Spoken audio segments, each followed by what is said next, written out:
Il est 20h sur les antennes de la télévision Futur Média. Madame, monsieur, bonsoir. Je suis ravie de vous retrouver. Voici les titres de cette édition.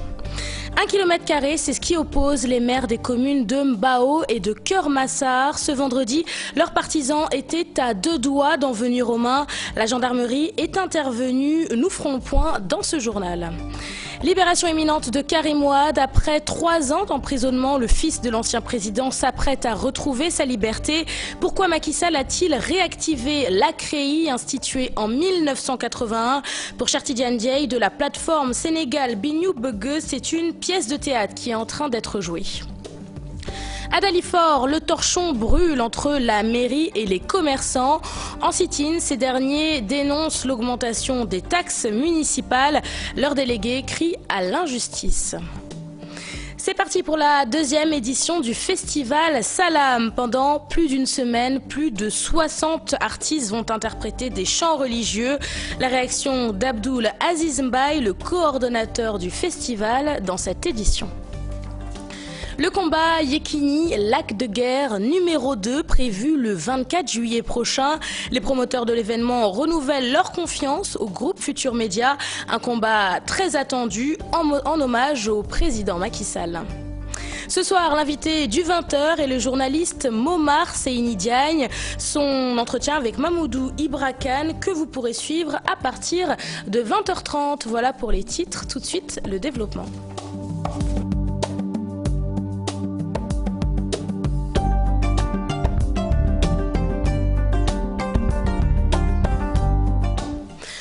Bienvenue à tous et merci de vous informer sur la télévision Futur Média, un journal que nous ouvrons avec ces tensions survenues ce vendredi entre les populations des communes de Mbao et de Keur-Massar, alors que les maires des deux localités se disputent un terrain de 1 km². Leurs partisans respectifs sont montés au créneau. La gendarmerie est intervenue. Retour sur les événements avec Salif Sow et Asmalik Diop. Les nerfs sont tendus, la gendarmerie intervient. Les agents municipaux des communes de Mbao et de Keur-Massar voulaient en découdre coûte que coûte. Entre les deux maires, des propos aigres-doux. À l'origine de cette colère, un lopin de terre. Keur-Massar s'arrête au rail et que le quartier de Kamb de Keur-Mbefal fait partie de Keur-Massar. Alors, il est venu dans de 1 km à l'intérieur de notre territoire pour mettre un portique. On a dit qu'on a écrit à tous les services compétents, aucun service n'a répondu. Alors, on a dit, j'ai pris un arrêté pour demander qu'on enlève ce panneau. Une séance d'explication inutile.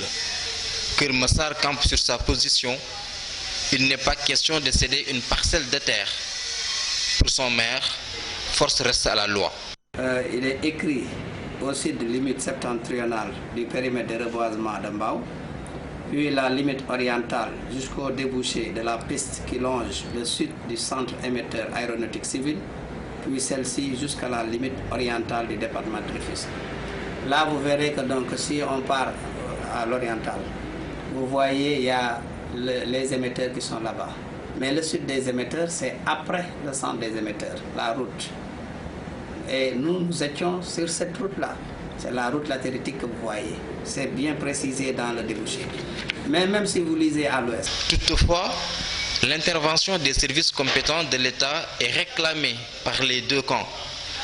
Mbao et Keur-Massar se sont engagés dans un bras de fer sans merci. Parlons à présent de la Cour de répression de l'enrichissement illicite, instituée en 1981, à l'époque où Abdou Diouf gouvernait le Sénégal. C'est sous le régime de Macky Sall que la CREI a été réactivée.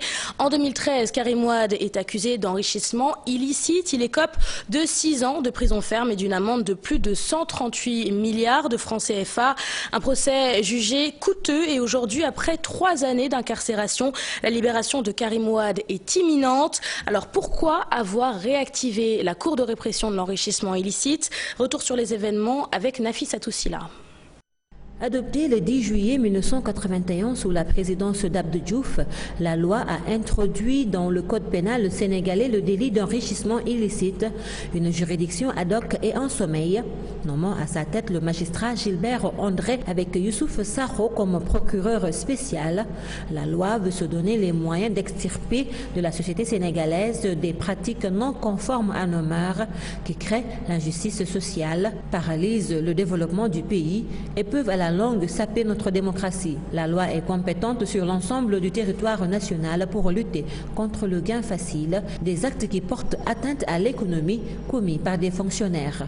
En créant cette cour, le président Abdou Diouf voulait protéger la République contre tous ces fossoyeurs. Après 3 ans d'activité et 3 dossiers bouclés, cette cour n'a pas été officiellement dissoute. En 2000, à son arrivée au pouvoir, le président Wade n'a pas jugé nécessaire de la réactiver et met alors en place, entre autres, l'inspection générale d'État. Après son élection comme 4e président, Macky Sall réactive cette cour et nomme comme procureur spécial Aliou Ndao. Le but de la cour est de traquer les milliards du Sénégal planqués dans les comptes à l'intérieur du pays et à l'étranger. Le président Macky Sall demande à ce qu'une enquête approfondie soit diligentée. Les premiers Sénégalais à répondre à la convocation de la CREI furent les dignitaires du Parti démocratique sénégalais. Une liste de 25 présumés est alors dressée avec entre autres Maître Madi Kenya, Abdoulaye Baldé et Maître Ousmane Ngom.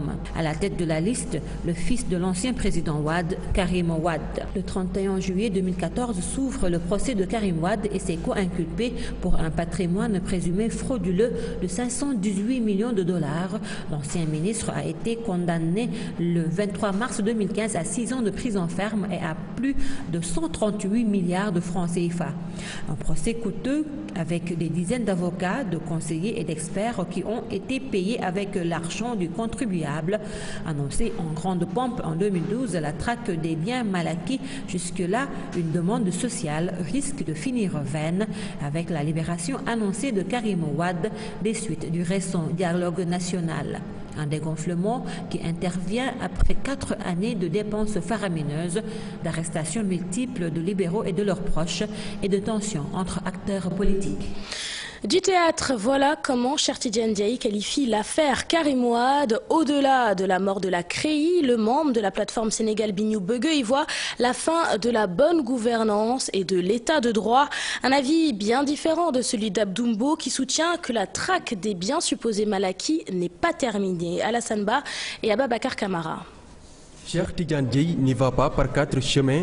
Il est persuadé de la mort prochaine de la Cour de répression de l'enrichissement illicite une fois Karim Wade libéré.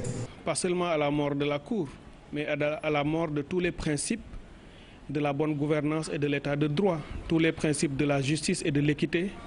Et on aurait pu en rire d'ailleurs s'il ne s'agissait pas d'une véritable tragédie pour notre pays, une tragédie politique, une faillite morale, mais également une fuite en avant et une descente aux enfers sur le plan économique. Il faudrait quand même qu'on sache que une éventuelle libération de Karim ne peut pas, par exemple, aujourd'hui mettre un doute dans la bonne foi du président de la République à lutter contre les biens mal acquis. Cela vraiment, aujourd'hui, je pense que c'est quelque chose d'acquis. Libération prochaine de Wade fils, une information qui a déjà fait le tour du monde et pourtant, beaucoup de moyens ont été investis dans son procès. Ce n'est pas dommage pour le peuple à la limite.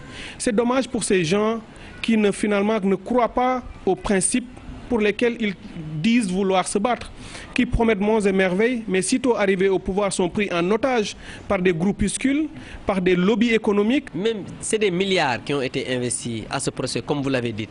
Mais le procès a été fait. La justice a fait son travail. Karim Wade a été condamné. Ce qu'il doit rembourser, il le remboursera. Ce qu'il doit donner comme compensation, il le donnera. Cheikh Tidiane Diaye doute encore de la bonne foi du chef de l'État, la patrie avant le parti. Pour lui, c'est juste des paroles. On nous a promis la rupture et qu'on nous a promis de mettre la patrie avant le parti. Aujourd'hui, on voit tout autre chose.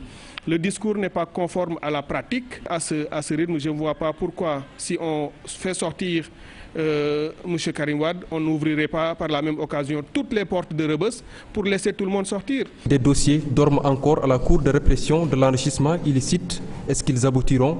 Une interrogation qui peine à trouver réponse. Mais pour Abdou Mbow, vice-président à l'Assemblée nationale, la justice va continuer à faire son travail. Et s'il y a bien un quartier où on se réjouit de l'imminente libération de Karim Wade, c'est au Point E.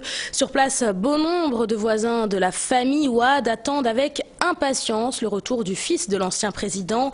Direction tout de suite le quartier du Point E avec Mamadou Fall et Ababakar Kamara. Karim Wade attendu par ses voisins. L'annonce de la libération de Wade fils a plu plus d'un au Point E. Dans cette maison qui, seul le mur la sépare de la concession des Wade, les occupants ont hâte de revoir leurs voisins. En tant que voisin, on ne peut s'en réjouir de sa libération parce que aussi en tant que voisin, on le souhaite aussi que chaque fois qu'on se réveille, qu'on aussi lui serre la main. C'est une libération qui vient à son heure. Jusqu'à présent, on n'a pas encore prouvé le fait que sa culpabilité. Donc je trouve que vraiment c'est une libération qui vient à son heure. Pour certains, le fils de Wade a sa place ailleurs. La prison, elle n'est pas faite pour les honnêtes citoyens. Donc si une personne est incriminée et qu'on ne parvient pas à prouver sa culpabilité, donc je trouve que sa place n'est pas en prison.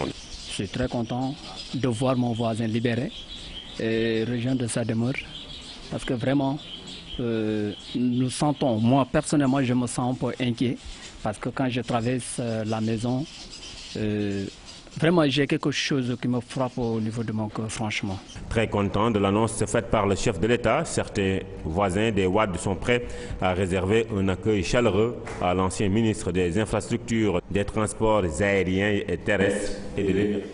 Et nous restons avec Dame Justice et cette information selon laquelle la chanteuse déesse Major a été placée en garde à vue par la sûreté urbaine pour attentat à la pudeur et atteinte aux bonnes mœurs. Le commissaire Eladji Cher Dramé a exécuté un SOA transmis du procureur de la République. Cette arrestation fait suite à la plainte du comité pour la défense des valeurs morales au Sénégal. Pour rappel, ce comité avait déposé une plainte il y a 2 ans contre la rappeuse qui s'était affichée dans une tenue qualifiée d'extravagante et attentatoire aux bonnes mœurs. C'était à l'occasion d'un concert au stade Iba Mar Diop. De bonne volonté était intervenue en son temps et la chanteuse avait présenté ses excuses. Une information sur laquelle nous reviendrons bien entendu dans nos prochaines éditions.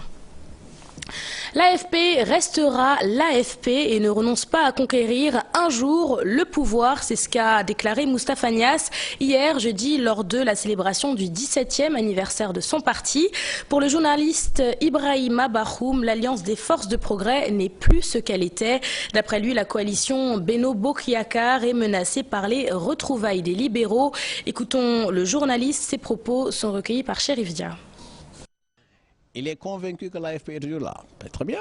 Les observateurs sont libres de dire que l'AFP que nous avions connue il y a 17 ans, cette AFP-là n'est plus là. Mais libre à chacun d'être comme ça. Mais dans la réalité, on ne peut pas ne pas reconnaître qu'aujourd'hui l'AFP, c'est plus l'AFP d'il y a. Mais non.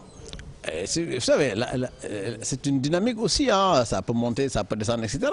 Peut-être qu'aujourd'hui, Niasse a des raisons de considérer que maintenant son AFP est en train de revivre. Ça va secouer Benno, ça va secouer l'APR, ça va secouer une certaine classe politique, ça va secouer des observateurs qui considéraient que le PDS était bon à être enterré. Et dialectique pour dialectique, on va maintenant face à Macky Sall qui devient l'autre élément de la contradiction. Mais Macky prend rapidement du recul. Il se dit, ben, très bien, moi également je vais me renforcer là où le renforcement est possible. Des gens ne peuvent pas avoir fait d'un combat contre Abdoulaye Wade, d'un combat contre le PDS, d'un combat contre Macky Sall. Ils ont fait le combat de leur vie et ils sont en train de le perdre. Je vous l'annonçais en titre à Dalifort, le torchon brûle entre les commerçants et la mairie. D'après les marchands, les taxes municipales ont été doublées et le déchargement de leurs produits est facturé. Ils ont tenu un sit-in ce vendredi. Ibrahima Bitey est l'un des délégués de ces commerçants. Écoutons-le, ses propos sont recueillis par Salif Sow. Nous trouvons ça inacceptable. Depuis ce matin, on n'arrive pas à décharger nos produits qui peuvent pourrir facilement à cause de la chaleur. Il fait chaud.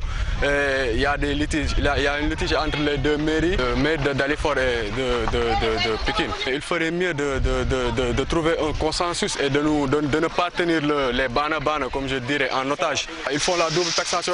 On paye à presque tous les checkpoints des duties qu'on n'arrive pas à savoir exactement les tenants et aboutissants. Finalement, ça nous pénalise. Ils ont décidé d'interpeller un des responsables du marché, vous voyez. Et nous sommes juste des témoins oculaires puisque nous avons nos propres produits dans le camion en question. On discute parce que je trouve qu'un marché ne peut pas être partagé par deux mairies. On dirait qu'ils tiennent le peuple en otage. Il y a l'adjoint du maire qui est là et il y a des millions qui sont en train d'être perdus.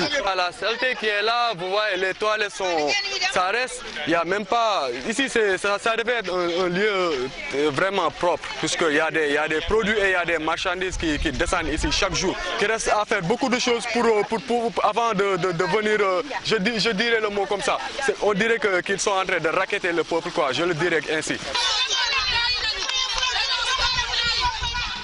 On passe à l'affaire opposant les propriétaires des cantines du marché HLM à la mairie. Le maire de la commune nie toute implication et affirme que le contentieux concerne les promoteurs chargés de construire des stands pour les commerçants. Écoutons le maire de la commune des HLM, Babacar Sadir Khan, est interrogé par Aïssa Toupaï. Je m'excuse parce que je ne pense pas qu'il devait m'accuser moi. Parce que moi je ne suis pour rien. Il y a 2 modules qui sont prêts. 2 qui ne sont pas occupés. Pourquoi? Il faut leur demander. Ce n'est pas nous.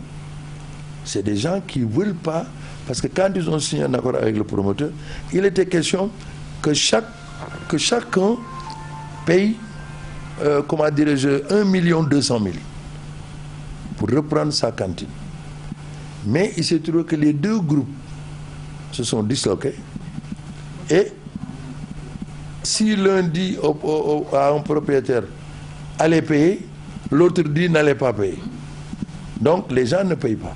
Le promoteur qui a construit, lui, tant qu'il ne reçoit pas la somme de 1 200 000, il ne vous ouvre pas la cantine. Parce que c'est lui qui a construit la cantine. Aujourd'hui, je suis allé outre même mes fonctions. J'ai convoqué ces dernières pour leur dire allez prendre vos cantines. Si vous ne les prenez pas jusqu'à tel moment, je vais les louer moi-même. Parce que moi, j'ai des gens qui sont dans la rue que je veux loger. Les autres modules qui restent, ce n'est pas à mon niveau. C'est maintenant les propriétaires. Hier, jeudi 16 juin, était célébrée la journée mondiale de l'enfant africain. À Ziguinchor, plus de 1000 enfants venus de différentes régions ont marché et remis un mémorandum aux autorités administratives. Boubacar Diassi, notre correspondant à Ziguinchor, nous en dit plus. L'acte 1 des activités marquant le lancement à Ziguinchor de la Semaine nationale de l'enfance est cette remise d'un mémorandum des enfants du Sénégal au gouverneur de Ziguinchor, représentant le ministre de la Famille, empêché. Je le reçois au nom de Madame le ministre de la Femme, de la Famille et de l'Enfant. Je le lui transmettrai, il sera exploité. Puis, une procession de 1100 enfants est organisée de la gouvernance à la place de Gao, où la cérémonie officielle a lieu. Là, les enfants se sont adressés à l'autorité. La déperdition scolaire est encore une réalité pour bon nombre de nos camarades, alors que l'éducation est l'un des plus précieux investissements qu'un pays puisse faire pour son développement. La réponse de l'autorité. Je voudrais vous dire que votre souhait est le vœu le plus absolu de son Excellence, Monsieur le Président de la République. Il gère ce dossier de main de main. La réaction des partenaires. Si les enfants sont le porte-flambeau, il n'y a pas de raison que les autorités locales et nationales et nous, les partenaires, nous ne puissions nous engager résolument dans des voies qui puissent permettre la résolution de façon définitive de cette question. Ziguinchor aura ainsi abrité le lancement de la 28e édition de la Semaine nationale. La journée mondiale de l'enfant africain également célébrée à Thiès où de nombreux enfants ont marché dans les rues. En cette journée qui leur était dédiée, ils ont fait savoir aux autorités leur désir de voir leurs préoccupations prises en compte. Direction à présent le village de Kebenduk dans la région de Louga. Sur place, les agriculteurs se plaignent de ne pas profiter des retombées de la ferme villageoise. La raison, le prix élevé du carburant destiné aux machines. Plus de détails avec notre correspondante Yarno Fall. Un an après son démarrage, la ferme agricole moderne de Kebenduk commence déjà à donner ses fruits. Nous avons commencé à récolter le gombo, les choux, les carottes ainsi que d'autres variétés. Nous en profitons vraiment. Les villageois qui, grâce à cette exploitation, ont aujourd'hui trouvé du travail se réjouissent des résultats enregistrés. Cependant, ils sont préoccupés par la cherté du gasoil qui impacte sur la rentabilité de la ferme. Vraiment, ça devrait marcher parce que nous arrivons à récolter beaucoup de légumes. Mais notre seul souci, c'est que tout ce qu'on gagne, on le réinvestit dans la machine. Elle consomme beaucoup de gasoil. Des soucis qui ont été compris par les responsables du projet qui promettent de trouver des solutions à leurs préoccupations. Ça a été soulevé ici, ça a été soulevé ailleurs. Donc, ça veut dire que c'est un problème. Et nous, on prend l'engagement de réfléchir dessus pour trouver une solution. Déjà, on a pensé à une solution, par exemple, qui est de changer de gasoil, pour utiliser un gasoil qu'on va déposer ici sous forme. Mais c'est un gasoil aussi qui a des inconvénients. Certes, il coûte moins cher, mais il peut amener des difficultés au niveau des machines. Deuxième solution par rapport à cette question aussi, c'est peut-être relier la ferme à l'électricité. Une délégation du projet d'appui à la sécurité alimentaire en charge des fermes agricoles modernes en compagnie de ses partenaires financiers était à Louga dans le cadre d'une mission de supervision. À cette occasion, les fermes de Kébendecte et de Mbaye ont été visitées. Démarrage à Saint-Louis des séances de formation destinées aux producteurs de riz des régions de Sédhiou, de Kolda et de Ziguinchor. Piloté par Africa Rice, ce projet est destiné à améliorer la qualité du riz local à travers la formation des agriculteurs. Destination Saint-Louis où nous retrouvons nos correspondants Ousseynou Diop et Abibsek. Améliorer la qualité du riz et éviter de dépendre de l'importation, 55 acteurs venus des régions de Kolda, Sédhiou et Ziguinchor ont été formés avec le soutien du ministre de l'Agriculture et de l'Équipement rural. Africa Rice, après les études publiées sur la mauvaise qualité du riz importé avec ses lots de conséquences, compte sur ses différents représentants pour améliorer les pratiques culturelles. D'imprégner les jeunes sur les connaissances sur la riziculture et le riz, de leur donner des informations sur les pratiques culturelles. Pour les experts, les pays africains doivent compter sur leurs propres moyens. Ils doivent aussi être autosuffisants et éviter d'importer le riz qui parfois est dangereux à la consommation. Que l'Afrique n'ait pas à importer du riz d'autre part, ou à la limite que chaque pays soit autosuffisant. Et cette autosuffisance nous garantit d'abord la sécurité alimentaire, mais aussi la qualité des produits que nous avons. Le riz produit dans notre pays est-il de bonne qualité pour garantir la sécurité alimentaire? Je ne dis pas que tout ce qui est importé est de mauvaise qualité, mais quand on compare le riz produit localement au riz importé, le choix va vers le riz local en termes de qualité. Africa Rice ne compte pas baisser les bras pour décourager les importateurs du riz dans plusieurs pays. Des visites de terrain dans les champs de Fanaï ont été aussi initiées. Avec ces différentes variétés présentées aux journalistes, on peut facilement atteindre l'autosuffisance et arrêter l'importation du riz. Et ça offre une opportunité pour atteindre l'autosuffisance et réduire l'importation. Comme il a dit, il n'y a pas de coût supplémentaire. Durant 15 jours, ces 55 participants venus des régions de Kolda, Sédhiou et Ziguinchor seront sensibilisés sur les voies et moyens à mettre en œuvre pour mieux gérer et améliorer la production rizicole au Sénégal. Pèlerinage à la Mecque, édition 2016. Le ministre des Affaires étrangères a rencontré la délégation générale en charge de l'organisation du voyage au sein de l'islam. Au CICES, Mankeur Ndiaye a annoncé les innovations de cette année, entre autres l'implication des jeunes dans l'organisation, la réduction des missionnaires au nombre de 20 et la suppression des quotas. Retour sur sa visite avec Ibou Diouf et Dia Faraba. Une visite de la tutelle à la délégation générale pour constater de l'état d'avancement des préparatifs du Hajj 2016. Le ministère des Affaires étrangères suit de près l'organisation du pèlerinage au lieu saint de l'islam. Nous travaillons à réduire la durée du pèlerinage. Parce que autant la durée est longue, autant les pèlerins sont confrontés à des difficultés. Cette année, nous tournerons autour de 23-24 jours. L'année prochaine, nous pensons pouvoir faire davantage. Cette année, pour éviter les désagréments de 2015 à l'aéroport de Dakar et à Mina, la délégation générale a pris des mesures fermes. L'autre aspect que je voulais souligner, c'est le processus de privatisation du pèlerinage qui se poursuit. Parce qu'à terme, l'État devra se retirer de l'organisation du pèlerinage, avoir une toute petite équipe d'encadrement, parce qu'on ne peut pas envoyer plus de 10 000 compatriotes à l'étranger et nous en laver les mains. Le pèlerin n'est jamais seul, il est pris en charge depuis l'entrée jusqu'à la sortie. Et de l'entrée à la sortie, il n'a plus rien à faire. Toutes les opérations sont épuisées. Que c'est ce qu'on était en train de faire depuis le début. Entre autres innovations cette année, l'implication des jeunes dans l'organisation, la réduction du nombre de missionnaires et la suppression des quotas. D'abord, il n'y a plus de quotas alloués à la présidence de la République, à la primature, au ministère des Affaires étrangères en ce qui concerne la mission d'encadrement. Ça, c'est une décision historique prise par le président de la République qui a dit qu'il n'a plus besoin de quotas.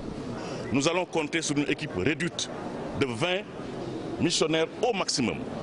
Il nous est arrivé, certaines années, d'avoir plus de 150 missionnaires. Pèlerinage 2016, les préparatifs se poursuivent. Les inscriptions prendront fin le 25 juillet prochain. La délégation générale s'investit pour limiter toutes sortes de désagréments. Démarrage ce vendredi de la 2e édition du festival Salam. Jusqu'au samedi 25 juin, la capitale sénégalaise va vibrer au rythme de la musique religieuse. Au total, plus de 60 artistes sont attendus. Cette année, les pays invités sont le Maroc, l'Égypte et la Mauritanie. Écoutons le coordonnateur du festival Salam, Abdoulaziz Mbaye, est interrogé par Ibou Diouf. Le festival 2016, comme on l'a fait l'année dernière, à part que cette année il y a une innovation de taille par rapport au lieu des différentes manifestations. L'année dernière, nous, on était dans la banlieue et à Thiès. Cette année, le promoteur a jugé bon de rester à Dakar. 75 à peu près chanteurs qui vont se succéder sur les plateaux du Grand Théâtre et du Théâtre National Daniel Sorano. Et à ce niveau, nous sommes au niveau des signatures de contrat parce que nous avons voulu être très professionnels par rapport à ce que veut le promoteur qui nous indique qu'il faut rendre les chanteurs traditionnels et surtout religieux professionnels par rapport à leur métier. Ce qui les manquait très souvent parce qu'on les découvrait dans les quartiers au niveau des différents daïras. Ce sera axé sur la religion et sur les écrits de nos chefs religieux, de nos guides religieux qui ont eu à beaucoup écrire, mais aussi à faire découvrir aussi les écrits de nos chefs religieux. C'est une façon de les faire comprendre à ce monde-là.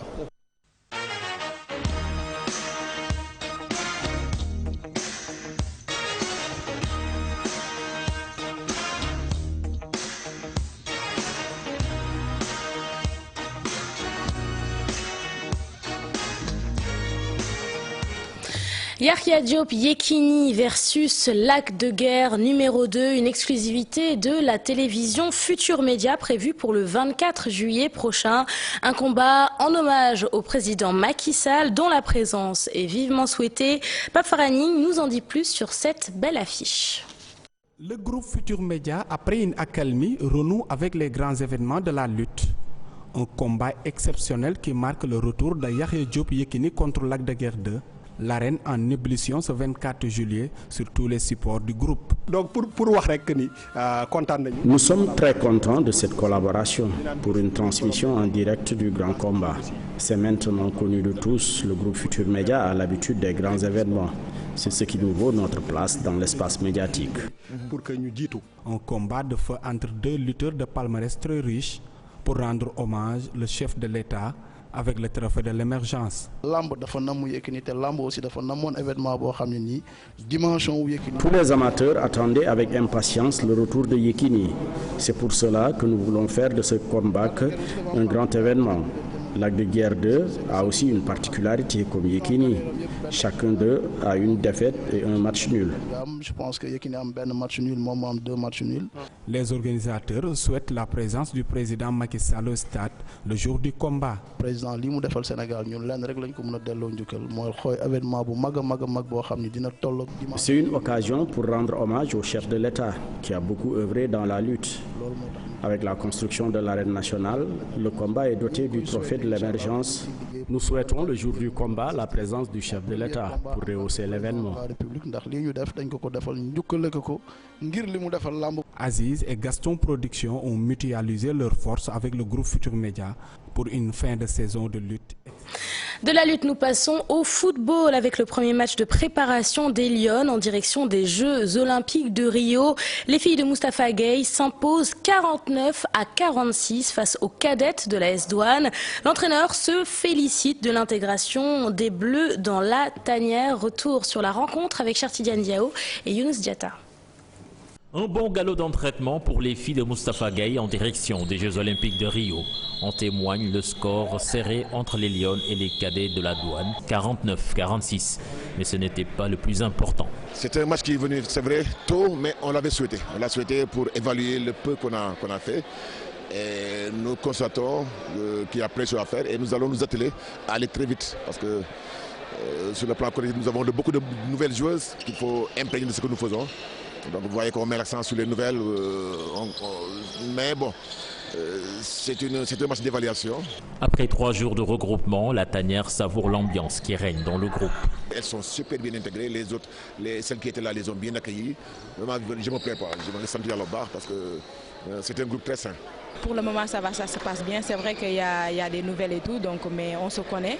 Donc il y a certaines qui ont joué, qui sont venues jouer avec nous en Roumanie. Donc voilà, on les intègre et tout. Donc c'est comme ça, c'est l'équipe nationale aussi. Elles aussi, elles le savent, donc ça va. Plus que Mama ici pour que le groupe soit au complet. Ce qui est certain, c'est que les places vaudront cher pour une participation aux Jeux Olympiques avec une concurrence qui s'annonce féroce. Et c'était donc du basketball et non pas du football. Voilà, c'est la fin de cette édition. Merci de l'avoir suivi. Bon appétit si vous êtes à table. Je vous donne rendez-vous demain à 20h sur la TFM pour le journal du soir. Tout de suite, vous pouvez suivre l'invité du 20h. Ce soir, l'invité de Mamoudou Ibra Kane et le journaliste Momar Seyni Ndiaye. Bonsoir Mamoudou.